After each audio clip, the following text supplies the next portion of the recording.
Syekh Nabil dan juga kakak yang telah memberikan pandangan. Memang tuan-tuan, mau tak mau kadang-kadang ini jugalah perkara yang kita kejar sebab nak nampak penampilan tu. Siapa kita bukan tak nak gemuk, cuma kita tak nak berapa besar. Kita nak nampak comel, nampak cantik. Jadi apa yang kita boleh bantu? Kalau kita katakan pil ni tak elok, apa cara kita nak buat supaya perkara yang dikendaki itu dapat kita laksanakan? Silakan. Yes, jadi memang kesan daripada pil-pil kurus ni kalau kita tak berhati-hati memang sangat bahaya.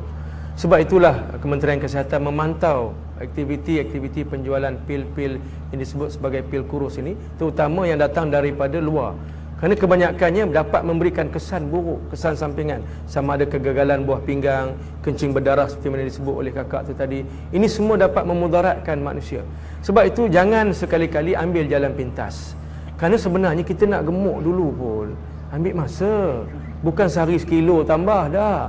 Dia beransur-ansur. Sebab tu kalau kita tanya daripada kilogram kita yang ke-40 sampai ke-60, itu ambil masa sebenarnya. Macam tu juga bila kita nak gemuk pun ambil masa, nak kurus pun ambil masa.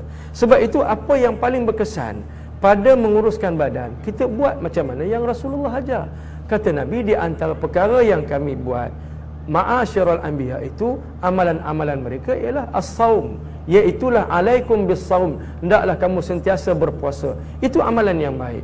Tapi puasa ni tuan-tuan, saya tengok bukan dia tak boleh menjadikan kita kurus. Masalah dia masa kita buka puasa tu. Tang puasa tu bagus, tapi masa buka puasa tu tuan-tuan, Masya Allah, kalau orang India bilang nalar reka. La ilaha illallah. Dia bantai sungguh-sungguh. Nasi dia level gunung tahan tuan-tuan. Sampai lauk dia tu penuh. Nasi minta tolong. Kenapa? Kena tindih dengan lauk, tak boleh bernyawa. La ilaha illallah. Kalau makan buffet pula di hotel-hotel, lagilah pula. Sebab itu puasa kita tak macam Nabi puasa. Nabi puasa, Nabi kata sumu tasihhu, puasalah nescaya kamu sihat. Kerana bila kita puasa, yang pertama sekali kita dapat mengurangkan kadar pemakanan. Bila kita mengurangkan kadar pemakanan daripada 3 kali atau 4 kali kita makan sehari kepada sekali sehari, iaitu pada masa waktu maghrib kita buka puasa, kita dapat mengurangkan sekurang-kurangnya 2 hingga 3% daripada berat badan untuk sehari puasa. Tapi masalahnya lepas kita puasa, bila buka puasa, yang tadi kita terhutang 1 periuk, kita tambah 3 periuk.